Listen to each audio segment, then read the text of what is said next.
Okay, I want to share a little bit of information with you. Still going to be kind of the problem solution, but this is a different type of problem. It's not really a program problem like it would be with not drinking enough water or things like that.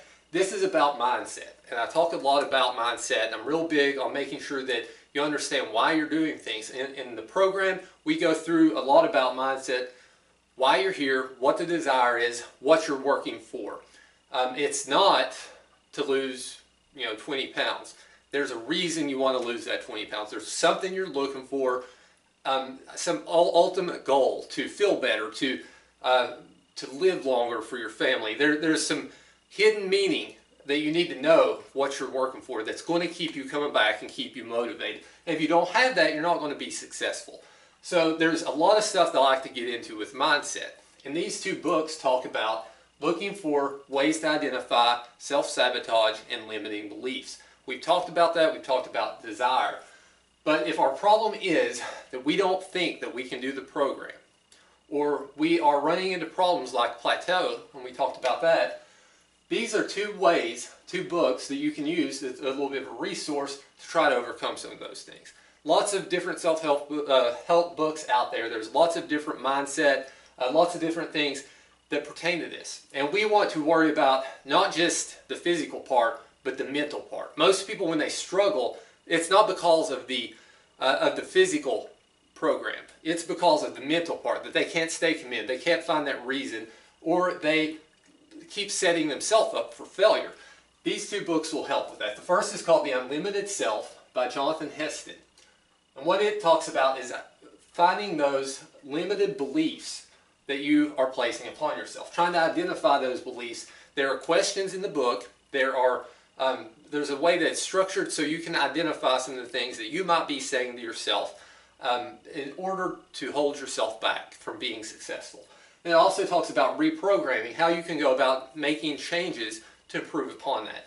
So something, limited beliefs. Well, I can't do the program because I'll never be able to lift that much weight, or strength training. I'll never be able to run 2 miles. I don't enjoy running. Maybe you don't know, maybe you're doing it improperly. I found out a lot of people run too hard. If they actually ran in a different heart rate zone, they find it more enjoyable. And there's lots of different things that you might be saying that is holding you back. I don't have time is a big thing. And sometimes you just have to admit that you're using that as an excuse. It might offend some people to hear that, but it's true. If you ask people, well, what do you do in your free time? What's holding you back? Why don't you have time to work out, participate in the program? And you'll find out, well, I like to watch movies in my spare time, things like that. If you're watching a 2-hour movie, then that's more than if you only work out 3 times a week for a half hour. Now, you can usually find time to work out, but it takes the commitment. And a lot of times, you might see a program, and you'll see it on, and you're thinking, well, maybe I want to do that, maybe I want to do CrossFit, maybe I want to do P90X, maybe I need coaching, whatever it might be. But instead of clicking it and trying to sign up there, so I can do that later. And that's putting a roadblock in the way. That's setting up a belief. You are admitting that you have a fear or some type of hurdle that you're just putting in your way, that you'll do it later. And you can keep doing that. And most people, the reason they don't start a program, the reason they don't have success, is they keep putting those roadblocks in their way. We don't want to do that. We want to find ways to break down those hurdles and go through those roadblocks. And we have to do that by identifying what the problem is and getting rid of it. So don't continue to worry about the decision-making process. Take action. Take action daily in order to start moving toward your goals.